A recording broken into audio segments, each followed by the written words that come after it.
कहाँ भइल बा गुड्डू? डॉक्टर साहब का कहले? कहाँ भइल बा तोहर पापा के? कोनो घबराए वाला बात तो नहीं है ना?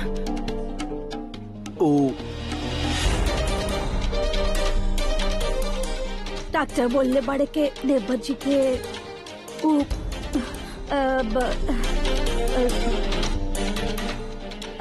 हमके तो नाम भी बोले ना आवेला। अब गुड्डू बेटा तू ही बताओ ना। वो पापा के अपेंडिसाइटिस हो गई बा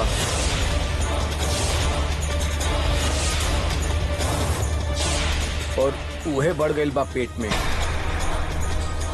ई कैसन बीमारी बा? हम जानत बानी दादी, चाचा के पथरी हो गई बा। का? हे भगवान! वो पापा के पेट में मैल जम गई बा। पेट साफ करे खातिर तुरंत ऑपरेशन करे के बोले बा डॉक्टर। चाची चिंता वाला कोनो बात नहीं खे, सब ठीक हो जाये ऑपरेशन से। तो ऑपरेशन करे के होगी? इतना बड़ बीमारी के ऑपरेशन भी बड़ा होगी और ओकरा खातिर बढ़ के ही पैसा लागी। अब पता ना लाख 1.5 लाख तक के खर्चा तो आई। इतना पैसा कहाँ से आई?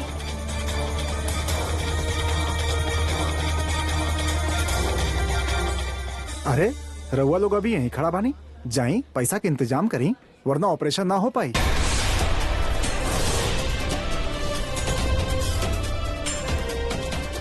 देखी ये ऑपरेशन हमनी के जल्दी करे के पड़ी।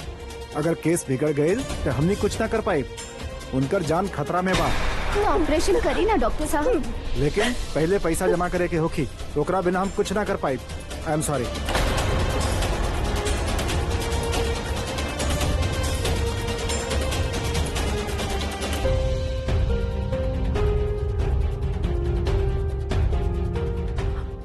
गुड्डू तुरंत घरे जा, हमारा सब जीवन ले आवा। ओके बेच के कम से कम 50,000 तक में ले जाए। अरे अम्मा 50,000 से का हुई? लगभग 1 लाख रुपया चाहिए।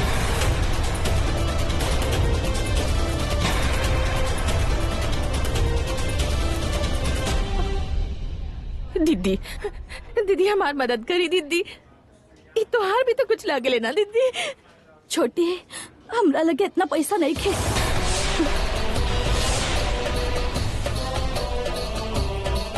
दीदी अपन जेवर दे दी हमके। हम वादा करत बानी तो से कि हम दोगुना करके लौटाई तो के। दीदी हमार मदद करी। हम जिंदगी भर तोहर गुलाम बनल रहल दीदी। ना माधुरी ना, बाकी हम मजबूर बानी। हम तोहर कोनो मदद ना कर सकेंगे।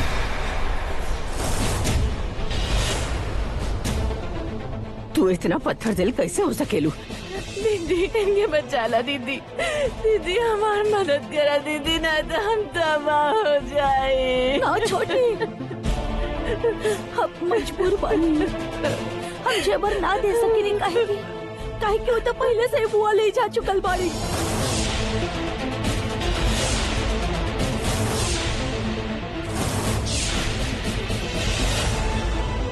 हम उनकर पैसा वापस न कर पैनी ना तो वो ले गई।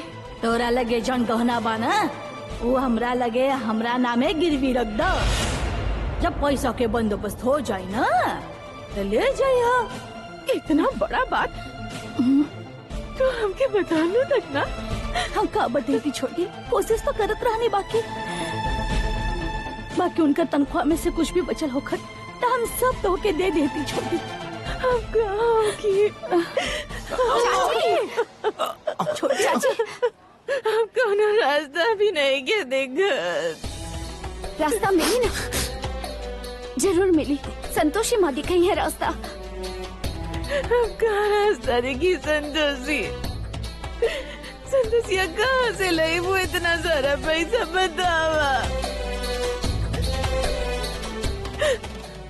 ये सब हमार बाप के बल बा। सजा इनके मिल रहा बा। ना छोटी, संतोषी माँ मदद करी, कोनो रास्ता निकाली रहुआ। एडवांस मिल गई बा, अब ऑपरेशन हो जाई। अब उहे हमने के मदद कर सकेले। हम पैसा के इंतजाम करके अभी आवत बानी। संतोषी, तू कहाँ जा रहल बाड़ू और कहाँ से लईबू इतना पैसा? मिल जाई दादी, चाचा की जिंदगी बचावे खातिर पैसा लावे के ही पड़ी। संतोषी,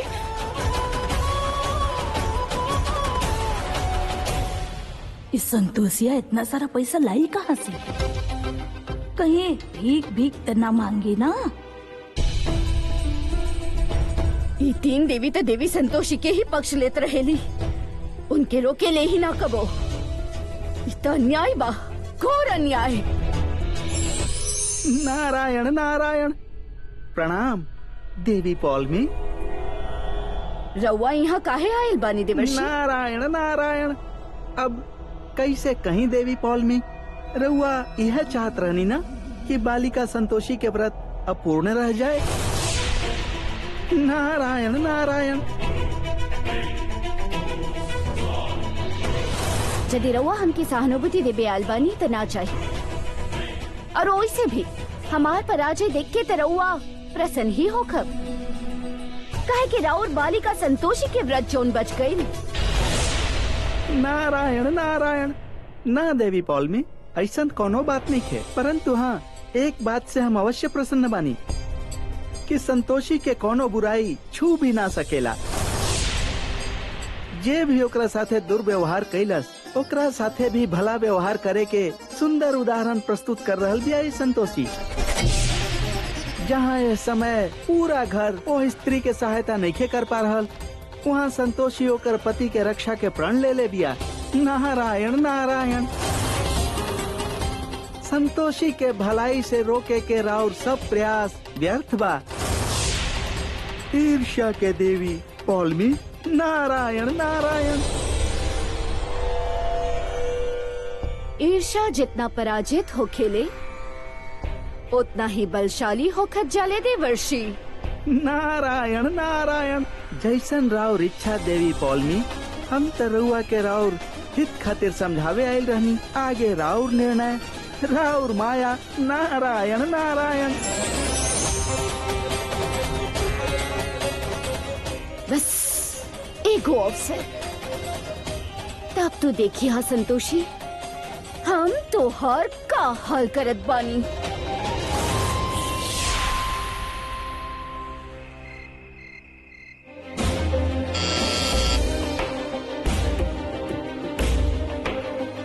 अब ए वक्त कौन आ गई?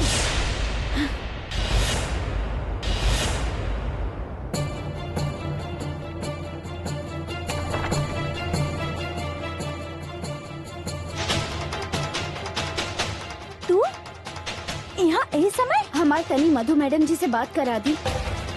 वो का बाकी हमके कुछ पैसा एडवांस पे चाहिए। अरे पागल बाड़ू का तू? पहले तो नौकरी छोड़ के चल गईलू और अब एडवांस मांग रहल बाड़ू? पैसा लेके भागे की इरादा बाका तोहार? हमार मधु मैडम जी से बात करा दी, बहुत ही जरूरी बा। कहा देनी ना, ए वक्त ना तो पैसा मिली तो के और ना ही मधु मैडम से बात होगी। जा यहाँ से। हम बिल्कुल बेसी समय ना ले। देखो, हमके यहाँ के रूल्स मत समझाओ, परेशान मत करो, जा यहाँ से। पापा के अपेंडिटिक्स हो गई बा, तुरंत ऑपरेशन करे खातिर बोले बा डॉक्टर। इतना बड़ बीमारी के ऑपरेशन भी इतना बड़ होगी और ओकरा खातिर बढ़ के ही पैसा लागी। जाई पैसा के इंतजाम करी, वरना ऑपरेशन ना हो पाई।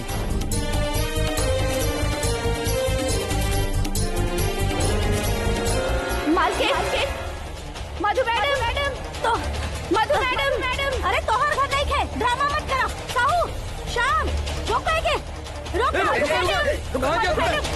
रुक जा।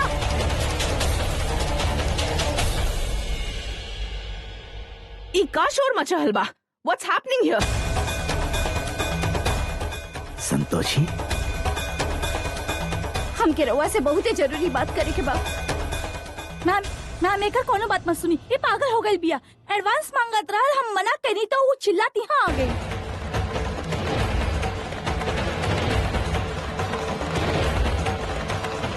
का तमाशा लगा रखल बाड़ू?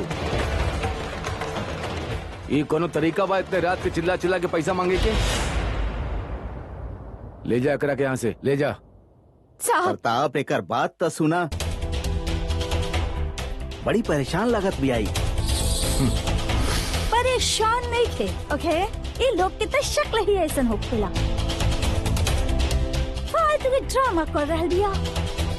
मौका देख रहल बाड़ू, सुन लो ना, ले जाए के। साहब हमार बात सुन ली। हमार चाचा की तबीयत बहुत ही खराब बा। यदि ऑपरेशन ना भइल तो वो मर जाइए साहब। हमके 1 लाख रुपया की जरूरत बा। एडवांस भी दे दी साहब।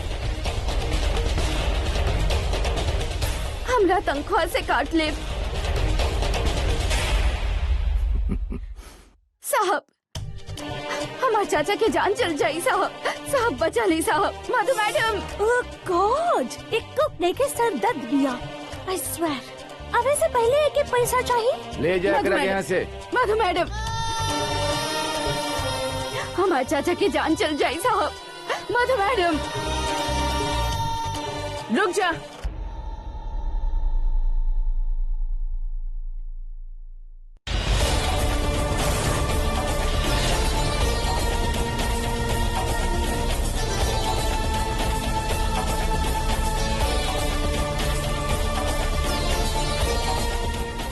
मधु ई का करल बाड़ू, काहे रोकताड़ू? डोंट टेल मी तू ओकरा बात में आ गेली। रघु अंदर जाए, हम बात कर रहल बानी ना। ये औरतन के मामला बा, औरत निपट ली है। औरतन के मामला बा, लेकिन Pratap, Madhu. Please please go inside. ओके।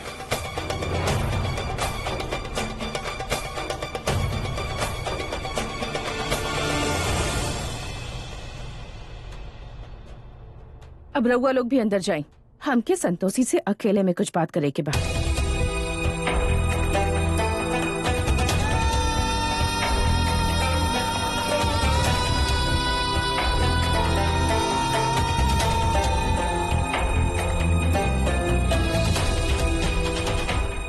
पुष्पा, एक ही गार्डन में ले जा। हम ऐसे उन्हें बात करब। धन्यवाद मैडम।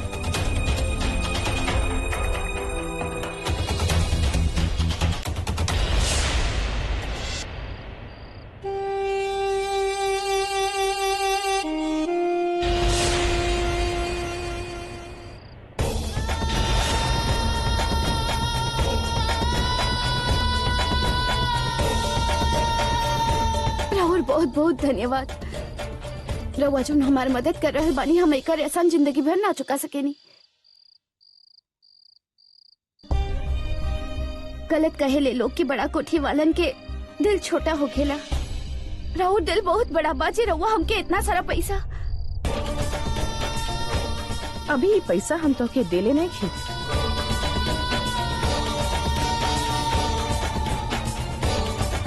हमारे चाचा की जिंदगी रउआ हाथ में बा मैडम जी। यदि रउआ एडवांस दे दे तो हमारे चाचा के ऑपरेशन हो सकी। और वो बच्चे, हम यहाँ काम करके रउआ एक एक पाई लौटा दे।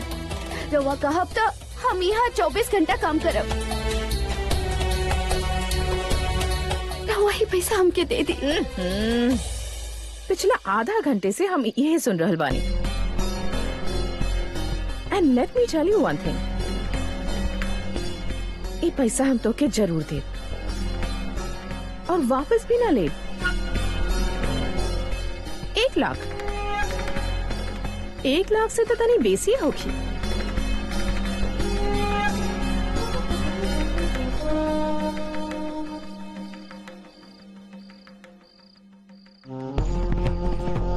ये पैसा देवे से पहले हमार एगो शर्त बा। हमके राउर हर शर्त मंजूर बा। रउआ बस ही पैसा दे दी। सोच ल। ए समय हमरा खातिर ए पैसे से बढ़ के कुछ भी नहीं खे। रउआ जोन कहब हम करब। ठीक बा, तो ये पैसा के बदले तोहके अपना आप के हमके बेचे के होगी।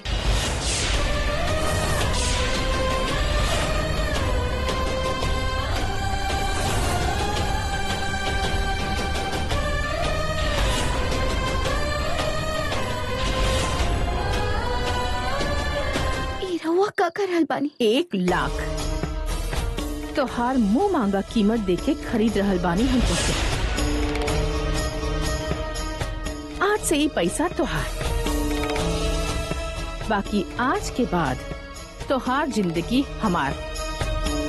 तोहार सुतल जागल उठल बैठल जाइल आइल सब हमार। यहाँ तक कि तू सांस भी हमार मर्जी से ले दी। बोला मंजूर बा?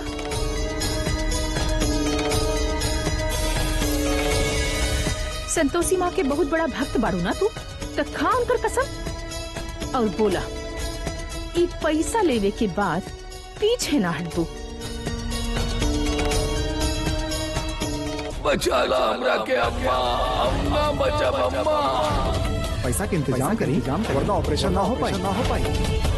उनकर जान खतरा में बा। हमारी मदद करी ना दीदी, ना तो हम विधवा हो जाए। पैसा के बदले के अपना आप के हम बेचे के हो। अम्मा बचा अम्मा। यहाँ तक कि तू साफ हमार मर्जी से ले दी। अम्मा हमरा के बचा ली अम्मा, बहुत तो बोलल बा अम्मा। हम करम सब करो रहुआ जैसे कहो हम करो। हमके ही पैसा दे दी।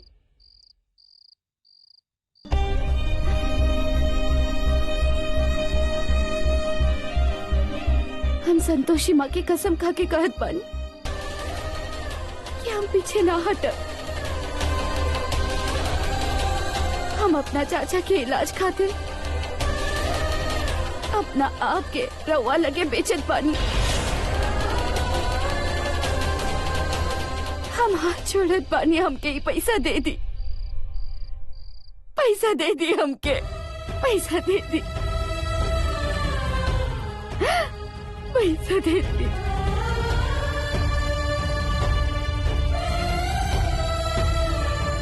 सब पैसा तोहार, जाके बचा ला अपन चाचा की जिंदगी। जाए से पहले ए पेपर पर साइन करे के होगी।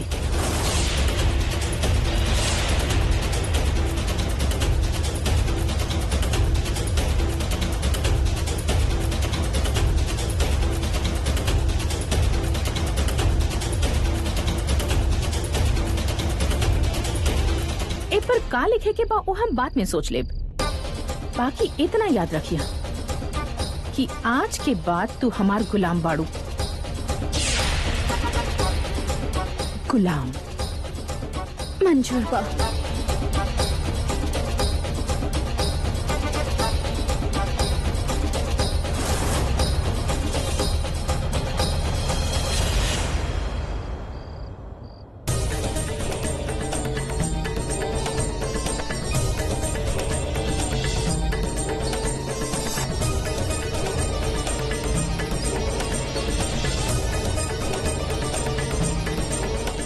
बहुत बहुत धन्यवाद।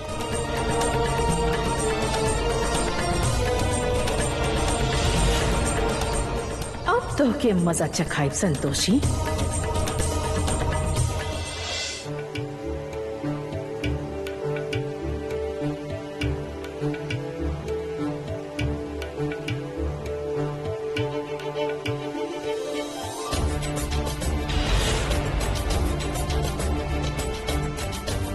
नारायण नारायण। माता ये कैसन न्याय बा माता? पाप करे के हुआ और दंड मिले के हुआ और के।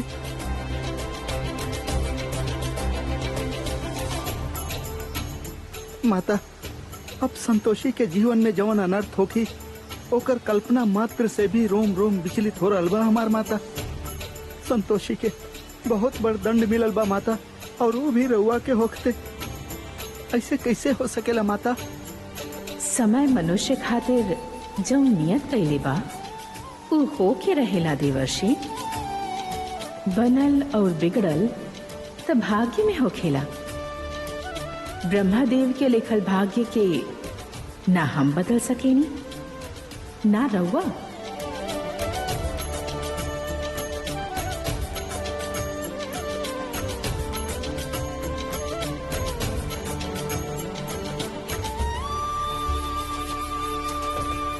मनुष्य एगो मात्र ऐसन योनि बा जौन अपना भाग्य के अपना कर्म से पलट सकेला। मृत्यु लोक में ऐसन कई उदाहरण बा। यहाँ राजा के रंग और रंग के राजा बनत समय ना लागेला। एक ही पदार्थ कौनो मनुष्य खातिर विष और केहू खातिर औषधि के कार्य करेले। का पता मधु के द्वारा दिहल गई विष संतोषी खातिर औषधि बन जाए। नारायण नारायण। माता राउर लीला रउआ ही जानी। नारायण नारायण।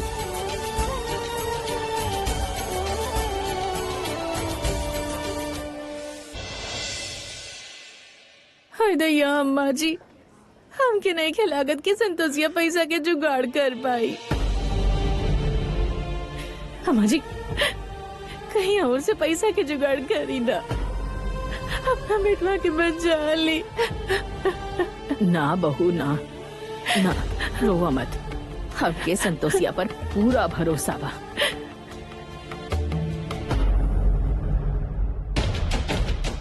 डॉक्टर साहब हो गए पैसा के इंतजाम। चाचा के ऑपरेशन शुरू कर दी। जल्दी करी ना डॉक्टर साहब, अब तो पैसा के भी इंतजाम हो गई बा, उनके बचा ली।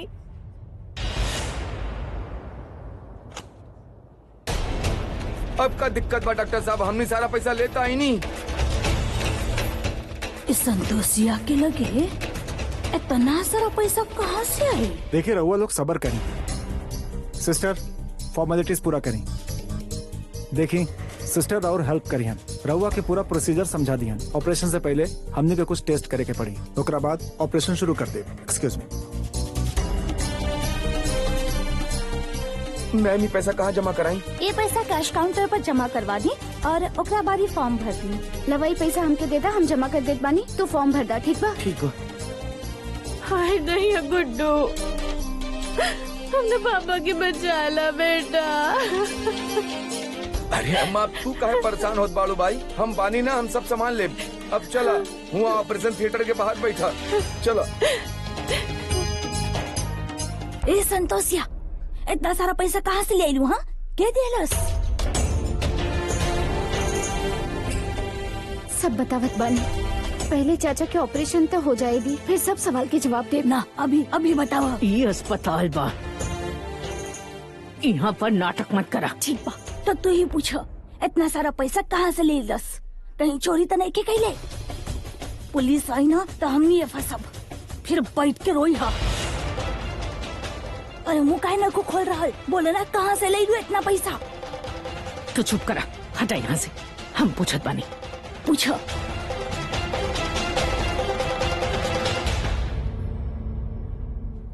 बतावा, इतना पैसा तू ले लू कहाँ से? वो हम मधु मैडम से लेके आई नहीं।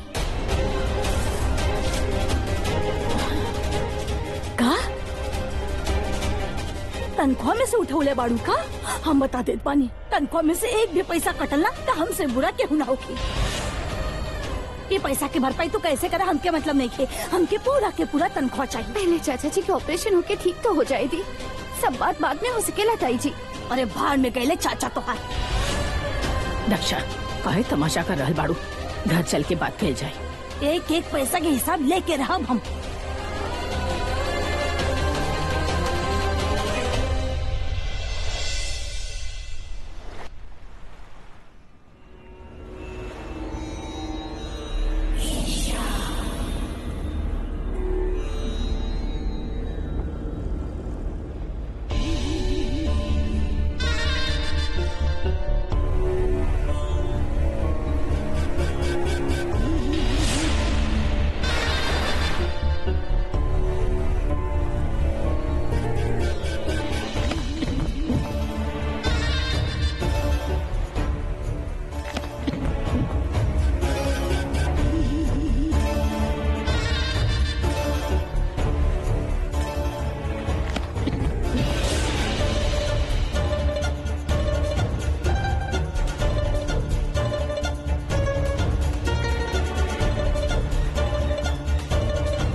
प्रणाम देवी पौलमी।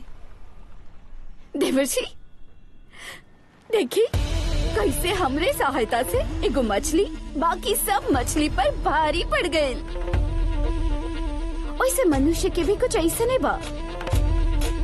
धरती पर लोभ और ईर्ष्या से भरल मनुष्य के कमी नहीं खे जे हमरे सहायता से संतोषी के सर्वनाश कर सकेले।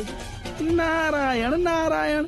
देवी पौलमी केवल संतोषी माता ही ना बल्कि कन्या संतोषी भी संतोष के जियत जागत उदाहरण भी आ। जेकर मन में परमार्थ के भावना अत्यंत बलशाली बा और एके अपन मार्ग से डिगावल अत्यंत ही कठिन होखी। देवी पौलमी नारायण नारायण।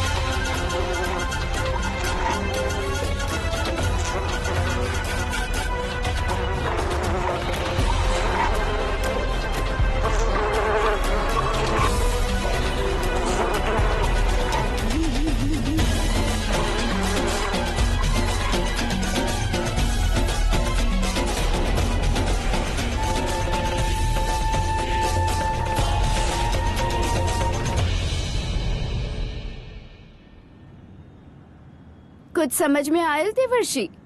संतोष के भावना मात्र से कुछ ना होखेला।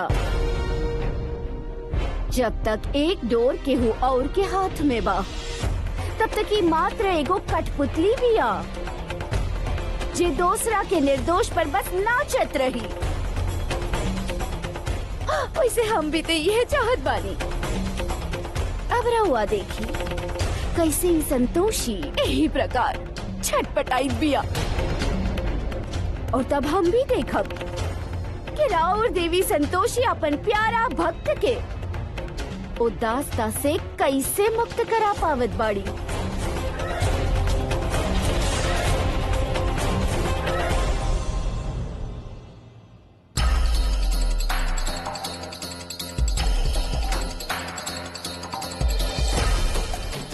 काका ऑपरेशन सक्सेसफुल रहल।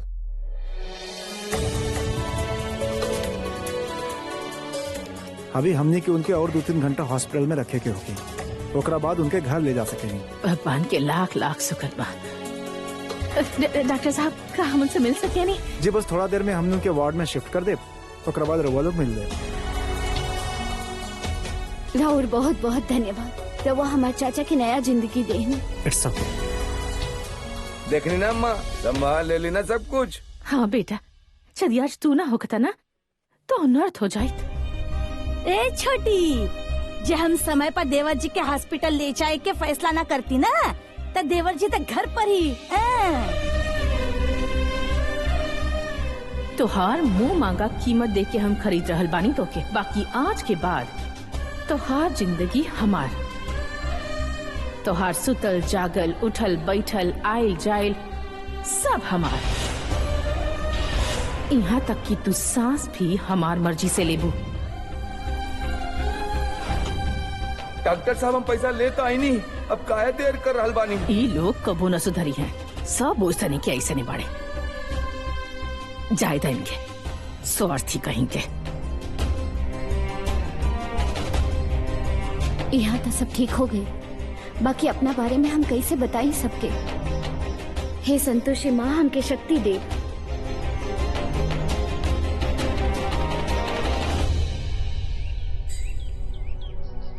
बहुत अच्छा लग रहा है बा तो के ठीक ठाक देख के। ना तो रहुआ तो हमार जाने निकाले ले रहनी। चिंता करे की कोनो जरूरत ना बा। हाँ अब आई कुछ ना होई हमरा के। इतना जल्दी तोरा के दूसर शादी ना करे देव।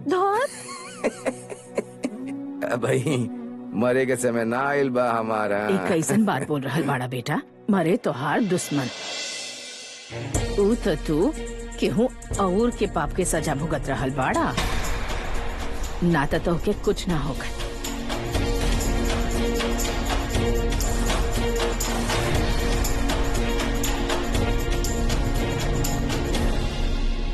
आई दैया अम्मा जी ऐसे आँख फाड़ फाड़ के काहे देख रहल बानी?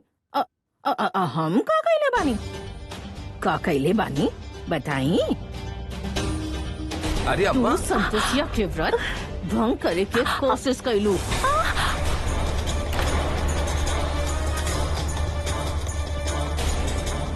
प्रसाद में नींबू तू मिलैलू। बोलो। 2 बूंद डाल दा और व्रत भंग। छोड़ा हमके, छोड़े अम्मा, छोड़ा। कौन है नौच लिए है हमार?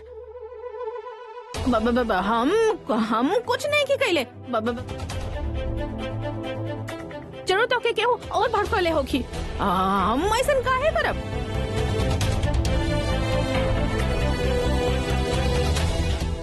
अस्पताल में हम कौनो तमाशा खड़ा करे के कोशिश ना कईनी। बाकी अब हम शांत ना रहब।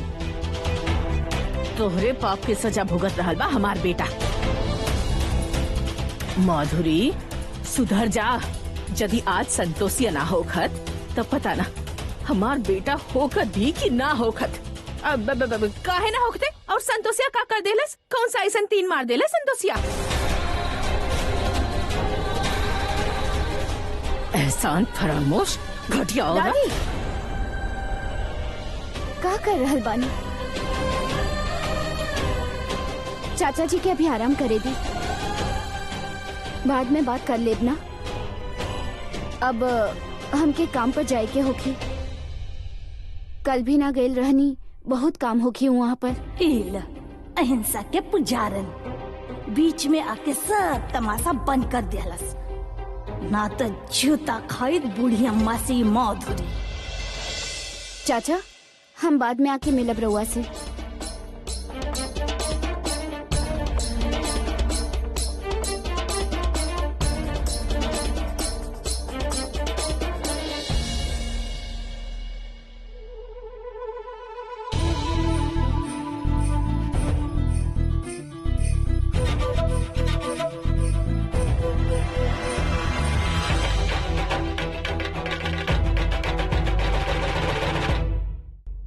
संतोषिया तो नुकसान करा के ही रही।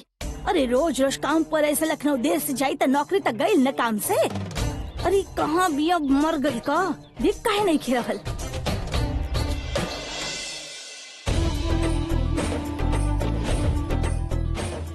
हाय दैया पूरा रात निकल गई। पेट में अन्न के दाना ना गई।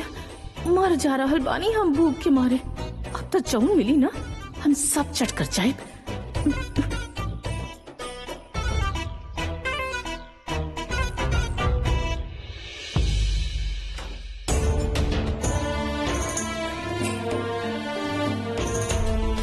तोहार मुंह मांगल कीमत दे के खरीद रहल बानी हम तोके। बाकी आज के बाद तोहार जिंदगी हमार।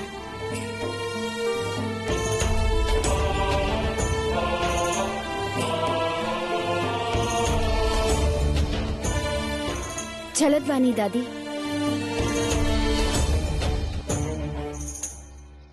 अब वो तो ठीक बा। ये बैग काहे ले जा रहल बाड़ू संगी? ओ काम पर जा रहल बानी तो सब ठीक तबा ना बेटा? तू परेशान लग रहल बाड़ू। ना ना दादी, हमार मतलब बा सब ठीक ही तबा। तो ई बैग रात के वापस आ रहल बाड़ू ना? आज रात भी उहे रुके के इरादा बा? उहे घर काहे नहीं खूब बसा ले?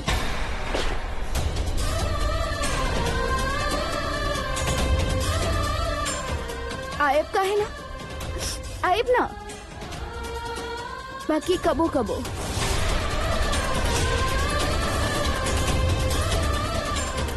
कबो कबो काहे? हाँ? यहाँ के काम के करी? बेटा का बात बा?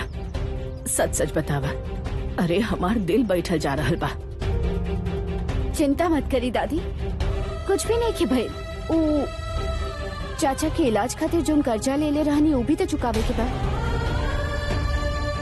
ऑपरेशन खातिर एडवांस ले रहनी। अब जोन लोग इतना पैसा देले बाड़े वो काम भी तो बेसी चाहिए ना। हाँ ठीक बा ठीक बा। अब हम चलत बानी ताई जी, वो लोग हमारा राह देख रहल होखी हैं। कल से कुछ भी काम ना कईनी। अब हम कैसे बताई कि चाचा के इलाज के पैसा के बदला में हम खुद के बेचैनी। ये लड़की कुछ तो छुपा रह गया। चलत बानी ताई जी। हाँ काम पर ही जा रहल बाड़ू ना, ससुराल तो नहीं खू जा रहल, जई नाटक कर रहल बाड़ू। अरे थोबड़ा ऐसन काहे बनौले बाड़ू? चलत बानी दादी। जा बेटा, संतोषी माँ तो हर रक्षा करे, तो के हर परेशानी से लड़े के ताकत दे।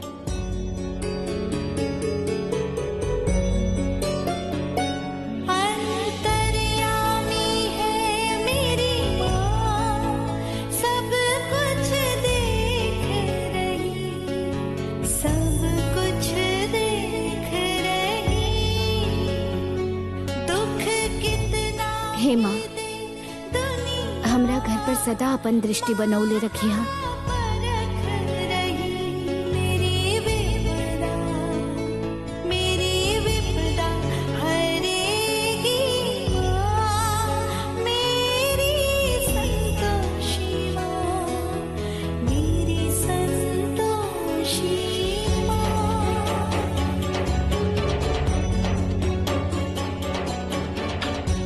अरे बैठ, लखनऊ तक देखत रहबू का?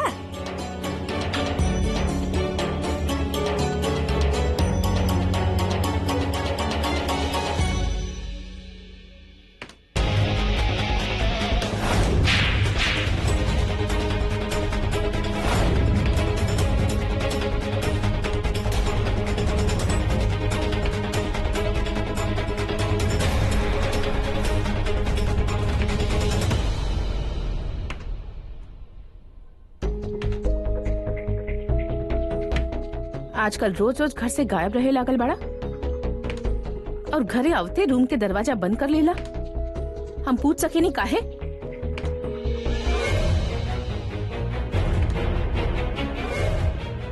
नाराज बड़ा का अपना भाभी से? बोला रवा हमरा के अकेला छोड़ दी का है कि हमार मूड ठीक नहीं खे अभी। अरे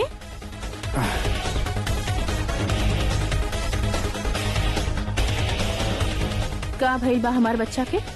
वो लड़की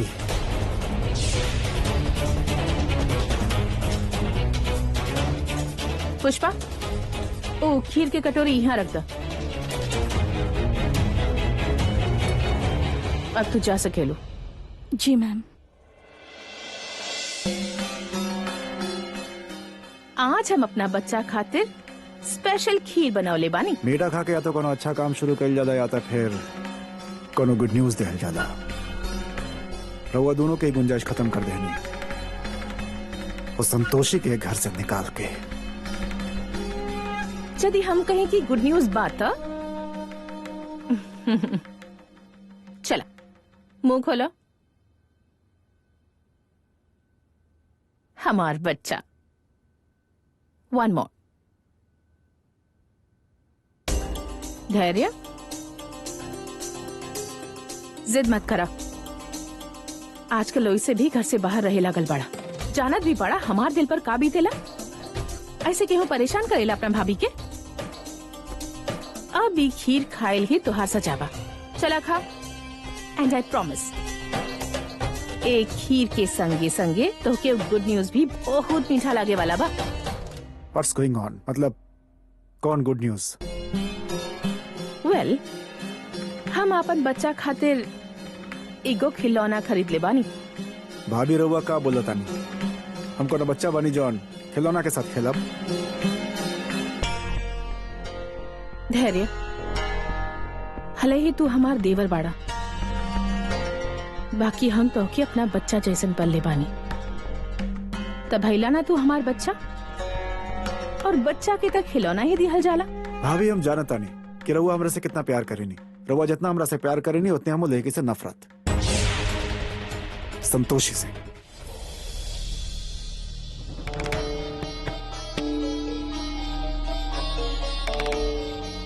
हम बहुत अच्छा तरह से जानत बानी धैर्य।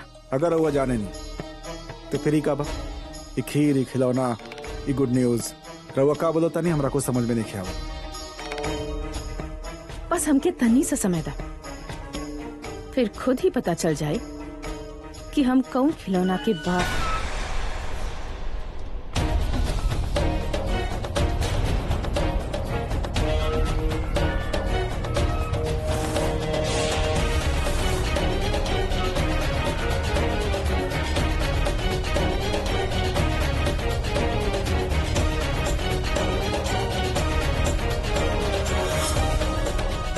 बाना गुड न्यूज। एब्सोल्युटली। तो ये बा हमार खिलौना। बिल्कुल 1 लाख रुपए दे के खरीद ले बानी हम। अब तो एकर सांस भी हमार गुलाम बा। हमार बच्चा के थप्पड़ मरे लालसी इतना आसानी से कैसे जाए देती?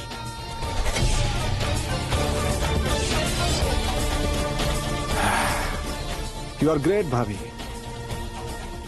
And that's why I love you. I love you so much. I love you too. संतोषी, हमार धैर्य के थप्पड़ मर ले रहू ना तू। अब तैयार हो जा, हम देव वो थप्पड़ के जवाब।